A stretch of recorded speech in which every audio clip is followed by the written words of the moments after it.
Welcome back. Out of the 9,000 or so Meals on Wheels program all across the country, only 6 were selected for a special nationwide study. And one of those organizations is right here in Wisconsin. The 2-year research program is drawing a statistical connection between meal deliveries and health care for seniors. But as our Danica Lewis tells us, that chapter is already testing and proving the theory.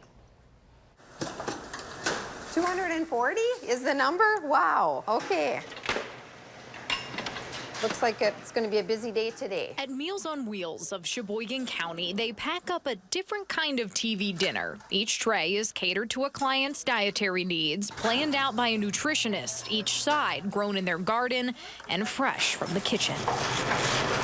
Down to the desserts Kathleen Tenhaken wraps each week. I have a sweet tooth.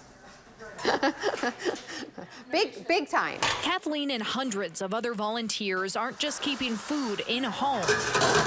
They're keeping people out of the hospital. Just helping in a small way. Hugely impactful. The nonprofit has teamed up with Aurora Healthcare in Sheboygan for a pilot program, drawing a link between this food and hospital stays. So far, they're monitoring 20 people who receive meals, all living at home with congestive heart failure.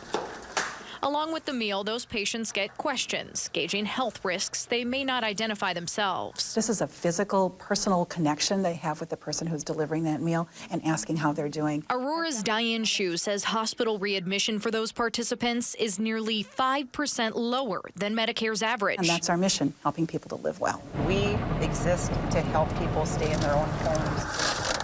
Hi there. Hi. You were waiting. I hear the dog. Kelly Heyn started delivering meals decades ago. She's now CEO. Thank you. You're welcome.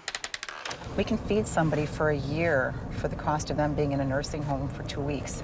It is cost effective for people to remain in their own homes. Hi there.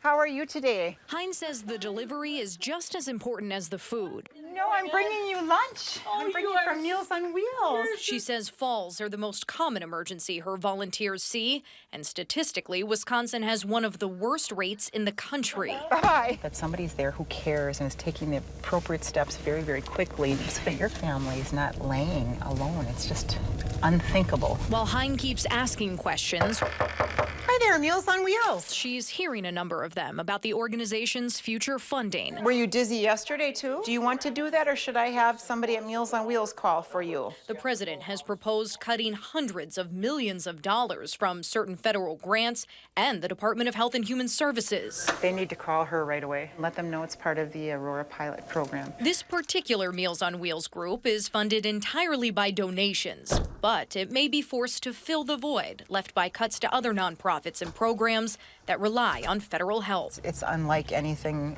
we've ever experienced. That said, Sheboygan County's Meals on Wheels is one of just 6 chapters in the country chosen to take part in a study, looking to prove even more that daily meal deliveries have a positive impact on the health of those older, more vulnerable people still living at home. But these are my people. These are the people I grew up with. I am from this community forever and ever. I want them to be well and to have the best we can possibly give them.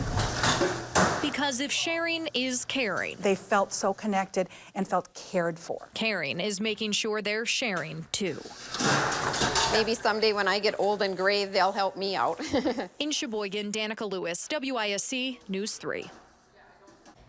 The nationwide More Than a Meal study is a collaboration between Meals on Wheels America, the California-based West Health Institute, and Brown University. And the next steps would incorporate technology into the informal health checks so volunteers could digitally track what's going on. No word yet when that phase might begin.